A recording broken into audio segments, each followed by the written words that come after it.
CTET जुलाई 2025 की notification कब देखने को मिलेगी, कब आपका पेपर होगा, क्या सिलेबस रहेगा, पहली वाली चीजें ही रहेगी या कुछ न्यू पढ़ना है, किस तरीके से तैयारी करनी है।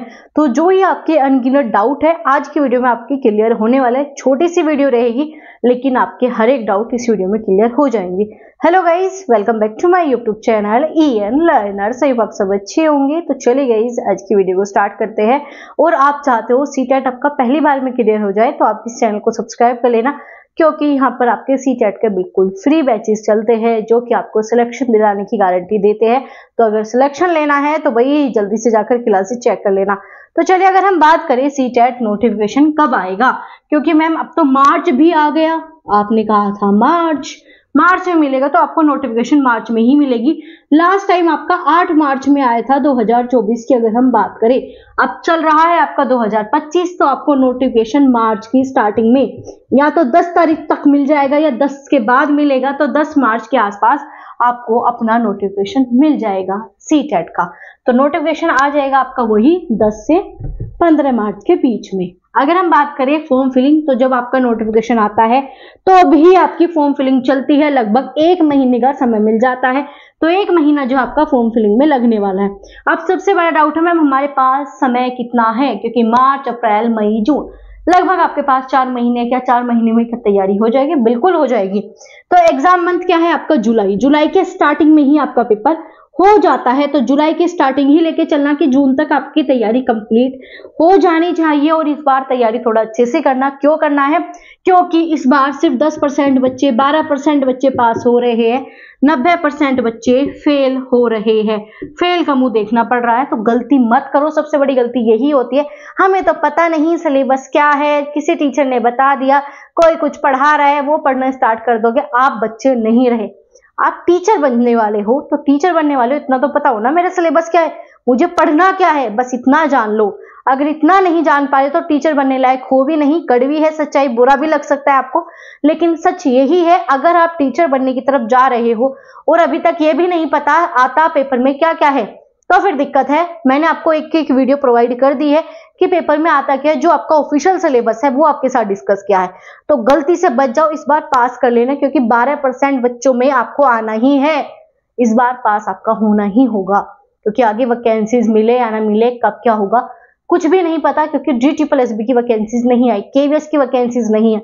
तो मौका है जुलाई में आपको मौका मिल जाए, तो इस मौके को छोड़ो मत। और जो चीजें बताई जा रही है वो काम कर लो। सीटेट पहली बार में या इस बार पहली बार देने जा रहे हो या पहले दे चुके हो तो इसी बार क्लियर हो जाएगा। जो चीजें बताई जा रही है वो ईमानदारी से करो, क्योंकि अब जो है बहकावे वाली चीजों से पेपर पास नहीं होगा। किसी का पेड कोर्स खरीद लिया, उसके ऊपर पूरा डिपेंड हो गए, कहीं भी पास नहीं होने वाला, क्योंकि वो आपके अंदर टीचर बनाने वाली क्षमता विकसित नहीं होगी अगर किसी के पेड कोर्स या किसी के ऊपर डिपेंड हो गए। टीचर तभी बना जा सकता है जब खुद से मेहनत करनी आती है, और वही मैं आपको सिखाती हूँ। यहाँ पर डिपेंड करना, दूसरे के ऊपर पूरा निर्भर हो जा रहा है, जो कराएगा यही करेगा, वो चीजें यहाँ पर नहीं होती। तो अगर हम बात करें, एग्जाम जो है आपका जुलाई में हो जाएगा। सिलेबस के बारे में, जो आपका जो ओल्ड सिलेबस है वो ही रहेगा, same to same. Syllabus change नहीं होगा। सिलेबस चेंज क्यों नहीं होगा? क्योंकि अभी तक कोई नोटिफिकेशन नहीं आया। अगर कोई हम सिलेबस चेंज करते हैं तो उससे बहुत समय पहले हमें नोटिस जारी करना पड़ता है कि इस बार सिलेबस चेंज होने वाला है। तो अभी तक कुछ भी नहीं आया और जो आपका सिलेबस रहेगा वो सेम ही रहेगा। तो अब सबसे बड़ा डाउट आता है कि मैम ये तो बता दें नोटिफिकेशन कब आएगी, फॉर्म फिलिंग कब से होगी, एग्जाम क्या होने वाला है, ये सब बता दें। अब ये भी बता दो एग्जाम ऑफलाइन होगा ऑनलाइन? तो एग्जाम जो है ना आपका ऑफलाइन ही होगा। अगेन अगर ऑनलाइन होता तो पहले आपको अपडेट मिलती। तो पेपर जो है आपका ऑफलाइन ही होगा। और ऑफलाइन पेपर करना आरामदायक चीजें तो है, लेकिन डिफिकल्ट बड़ा है। क्यों है? क्योंकि इसमें OMR भरने के लिए भी समय चाहिए। और इस बार आधे बच्चे फेल होने का सबसे बड़ा कारण यही है मैम, टाइम मैनेजमेंट नहीं हुआ। टाइम मैनेजमेंट क्यों नहीं हुआ? क्योंकि तैयारी उल्टी सीधी की थी, सिलेबस के अकॉर्डिंग था ही नहीं कुछ, पेपर में समझ में ही नहीं आया, फेल हो गए, ये रीजन था। तो तैयारी कैसे करनी है? तो तैयारी के लिए यहाँ पर आपको सारे बैचेस प्रोवाइड कर दिए गए, बिल्कुल फ्री है। और उसमें यह बताया जाता है कि टीचर बनके काम कैसे करोगे। तो अगर तैयारी करनी है तो आपको SST हो या फिर आपका साइंस या मैथ या EVS कुछ भी हो, तो आपको न्यू NCERT पे ही तैयारी करनी है। आधे बच्चों को तो यही नहीं पता NCERT से तैयारी भी करनी होती है। आधे बच्चों को पता ही नहीं कि कि पढ़ना ऐसे होता है, तो जाकर प्लेलिस्ट चेक कर लेना, पूरे बैचेस फ्री है। यहाँ का जो मेन काम होता है वो आपको प्रॉपर गाइड करना है कि कैसे तैयारी करें, और हर एक चीज मैंने आपको यहाँ पर फ्री प्रोवाइड की है, चाहे टेलीग्राम पे टेस्ट हो या फिर आपके पेड कोर्सेज भी मैंने यहाँ पर फ्री रखे हैं, सब कुछ, ताकि टीचर बनने वाली क्षमता आपके अंदर विकसित हो जाए। तो जाकर जरूर चेक कर लेना। सीडीपी के ऐसे मैंने आपको सिलेक्शन सीरीज दी है, इस तरीके से पीवाईक्यू कराती हूं ताकि आपका सिलेक्शन हो जाए। आपके डाउट आते मैम पीवाईक्यू क्यों कराते हो, पीवाईक्यू रिपीट होते हैं। अरे जब सिलेबस लिमिटेड है तो पीवाईक्यू से बेटर कुछ भी नहीं है, और जो आपको पीवाईक्यू के नाम पे एमसीक्यू पढ़ा रहे हैं तो उनसे बच जाओ। पीवाईक्यू वो ही पढ़ो जो सच में कोई पीवाईक्यू पढ़ा रहे, सब नहीं पढ़ाते, सब कोई इतना डिफिकल्ट लेके आएंगे क्वेश्चन ताकि आप उनका पेड कोर्स खरीद लो। क्या अरे हमारा तो एक भी क्वेश्चन नहीं बना, कोई इतना इजी लेके आएगा कि आपको लगेगा अरे ये टीचर बढ़िया पढ़ा रहे हैं, मैं तो यहाँ तो सारे ही क्वेश्चन हो रहे हैं।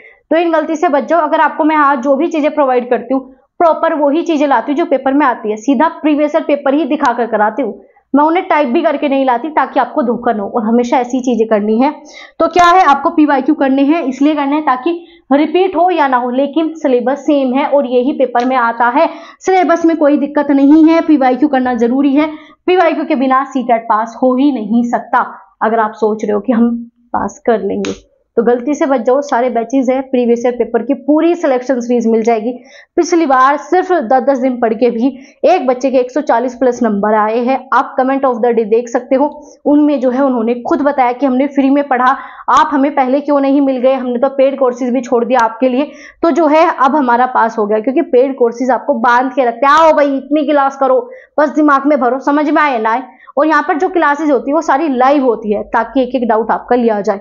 तो डाउट क्लियर हो गया होगा कि कब नोटिफिकेशन, क्या फॉर्म फिलिंग, क्या एग्जाम, क्या सिलेबस, कैसे तैयारी, और ऑफलाइन होगा पेपर तो उसकी प्रैक्टिस जरूरी है। तो वो सारी चीजें मैं आपको बता दूंगी। आपके कहने से पहले यहाँ पर हर एक डाउट क्लियर हो जाता है। अगर आपको लगता है मैम ये डाउट बता दीजिए, मैम ये समझ नहीं आ रहा, मैम वो समझ नहीं आ रहा, तो कमेंट कर देना ताकि ये मौका आपका चूके ना और इस बार सीटेट पास हो जाए। और ऐसे इंफॉर्मेटिव वीडियोस के लिए, क्लासेस के लिए आप जो है हमारे चैनल को सब्सक्राइब कर सकते हो, और उन दोस्तों के साथ जरूर भेज देना जो बैठे हैं जिनका पास नहीं हो रहा, 3 बार दे दिया, 4 बार दे दिया। ऐसे भी स्टूडेंट मिलते हैं कि मैम 4 बार दे दिया हुआ ही नहीं पास, आज तक खुद से पढ़ना जाना ही नहीं है, और मैं वही पढ़ना आपको सिखाती हूँ। और वही जरूरी है क्योंकि टीचर बनना कोई हंसी खेल नहीं है कि बस एक बार पढ़ लिया और हमारा जीवन भर पैसे ही पैसा नहीं। टीचर बन के भी पढ़ाना होता है, खुद को अपडेट रखना होता है, तो उस लायक बनना ही पड़ेगा। तो ये शेयर कर देना, अगर सेशन अच्छा लगा हो तो लाइक जरूर करना ताकि ये वीडियोस बाकी स्टूडेंट तक पहुंच जाए। तो लाइक, चैनल को सब्सक्राइब और शेयर करना बिल्कुल ना भूले, और टेलीग्राम ये सारी चीजें ज्वाइन कर लेना क्योंकि यहाँ पर आपको सारी चीजें फ्री प्रोवाइड की जाती है और बेहतरीन की जाती है, सिलेक्शन दिलाया जाता है।